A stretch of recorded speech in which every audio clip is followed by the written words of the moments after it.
Thank you. అందరికీ నా హార్దిక్ వందనాలు. గౌరవనీయులైన దేవ్ పాండే గారు, శ్రీ సూదన్, శ్రీ సూరి, మన యాడ్సైకి సంబంధించిన వాళ్ళ సభ్యులు అందరూ, ఫిట్సీ ప్రతినిధులు, ఇక్కడ ఉన్నటువంటి అతిథులు అందరికీ మరి ఒకసారి నా నమస్కారం. ఈరోజు ఈ కార్యక్రమంలో మీ అందరితో కలవడం నాకు చాలా సంతోషంగా ఉంది.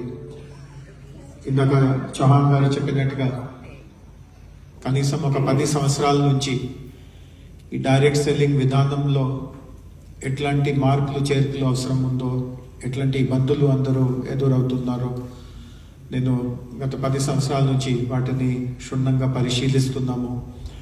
మన రాష్ట్రంలో ఈ డైరెక్ట్ సెల్లింగ్ లావాదేవీల కోసం ఒక మంచి వాతావరణం తయారవ్వాలి, దానికోసం కృషి చేస్తున్నాము.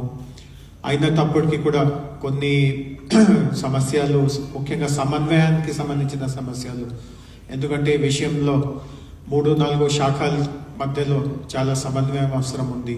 ఇందాక మీరు చౌహాన్ గారిని చూశారు, ఆయన ఒక చాలా కీలక శాఖ తరఫున ప్రతినిధిగా ఇక్కడికి ఈ సమావేశానికి వచ్చారు.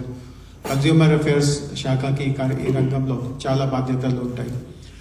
అదేవిధంగా ఇండస్ట్రీ శాఖ తరఫున నేను ఉన్నాను.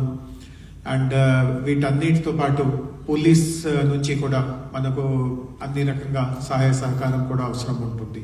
అంటే ఎవరైనా తప్పులు చేస్తూ ఉంటే వాళ్ళని వదిలే పరిస్థితి అసలు లేదు, కానీ తప్పు చేయని పరిస్థితిలో కూడా వాళ్ళని దోషిగా చూడడం, వాళ్ళపైన ఒక రకంగా అభియోగం పెట్టడం, అది కూడా సబబ్ కాదు అని నేను అనుకుంటున్నాను.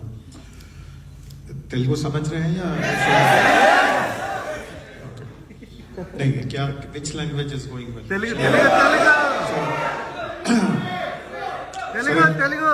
నేను తెలుగులో నా ఉపన్యాసం పూర్తి చేశాక సంక్షిప్తంగా హిందీలో మరియు ఇంగ్లీష్లో కూడా దానికి తర్జుమా చెప్తాను. సో ముఖ్యంగా నేను చెప్పేది ఏముంది అంటే, 3 శాఖల మధ్యలో సమన్వయం పరచడం చాలా చాలా అవసరం ఉంది.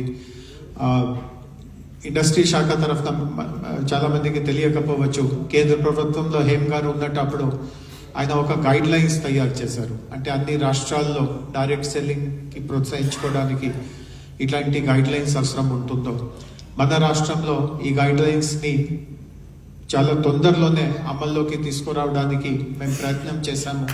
కానీ కొన్నిటికి సంబంధించిన, ముఖ్యంగా ఇందాక చౌహాన్ గారు ఒక చాలా ముఖ్యమైన విషయం మీద మాట ఇచ్చి వెళ్ళారు. దట్ 2 వారాల లోపు ఆయన ఆ కమిటీ ఏర్పాటు చేస్తారు. దాన్ని మానిటరింగ్ కమిటీ అనే పేరు ఇవ్వచ్చు, రెగ్యులేటరీ కమిటీ అనవచ్చు. ముఖ్యంగా రిజిస్ట్రేషన్ చేసే